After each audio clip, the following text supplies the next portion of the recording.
Hello students, I hope you have gone through all the earlier videos of normalization, that why normalization is required, what is normalization, what are the different normal forms.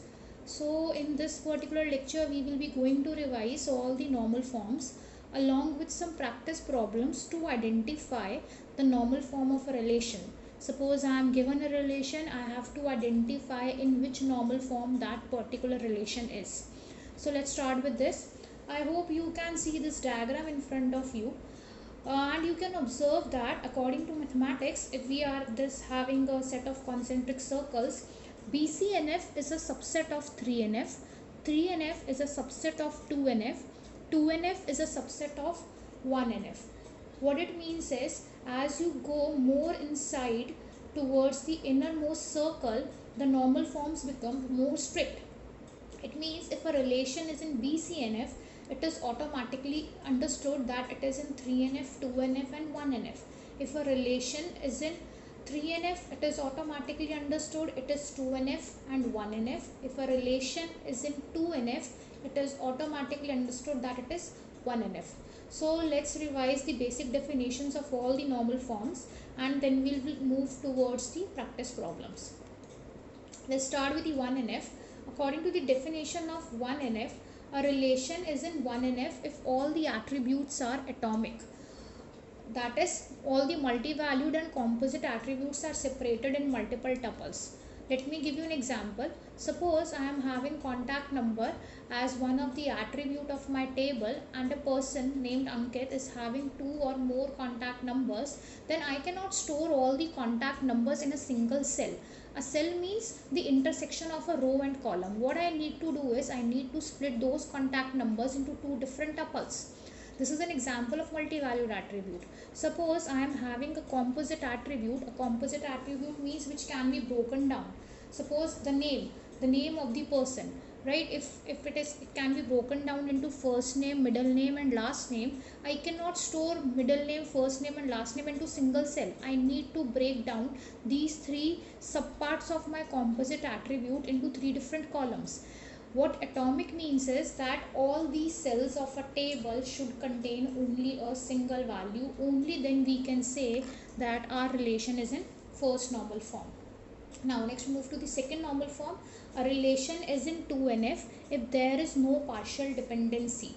What a partial dependency means? When a non-prime attribute means that is not part of any of the candidate key. When a non-prime attribute is not fully functionally dependent on candidate key, that is, it is dependent on subset of candidate key. I'll explain you with the help of example. Suppose I am having a relation R with 3 attributes A, B and C. AB is the candidate key, right? And I am having this functional dependency B to C. Now C is dependent on B and B is a subset of my candidate key AB. It means a non-prime attribute C is dependent on the subset of my candidate key A. See this diagram. AB is the candidate key, B is a subset of candidate key and C, a non-prime attribute, is dependent on B.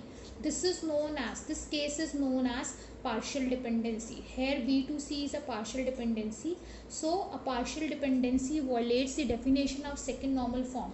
It means in this case my relation R is not in second normal form. Right. So a relation is 2NF if it is not having any partial dependency. Now let's move to the definition of 3NF. A relation is in 3NF if it is in 2NF, definitely that we have just seen through that concentric circle diagram, and have not any transitive dependency. Also we have studied in the earlier video of third normal form that we have 2 conditions. Either of the condition is true, then we can say that our relation is in third normal form. For all the functional dependencies x to y that are holding on my relation, either the left side of every functional dependency is the super key or the candidate key, or the right side of the functional dependency is a prime attribute.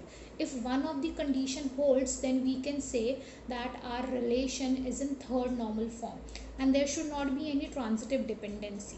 Let's see the definition of transitive dependency. Suppose in a relation R with the attributes A, B, C, D, where AB is the candidate key, we have a functional dependency AB to C and C to D. Now, AB is the candidate key, C is dependent on AB, and D is dependent on C. It is something equal to your maths when we can say A is equal to B and B is equal to C implies A is equal to C, right? Here you can observe if C is dependent on AB and D is dependent on C, then we can say D is dependent on AB, right? So this is a transitive dependency, C to D. Also you can observe using the definition that for all the functional dependencies, either the left side should be candidate key or the right side should be a prime attribute. You can check in both these functional dependencies, AB to C, AB is the candidate key, it means my one of the condition is satisfied. It means AB to C is allowing my relation to be in third normal form. But C to D, neither C is the candidate key nor D is the prime attribute. It means C to D is violating my definition of third normal form, right? It means this particular relation R with this functional dependencies is not in the third normal form. The next normal form is Boyce-Codd normal form, which is a more strict normal form than your 3NF.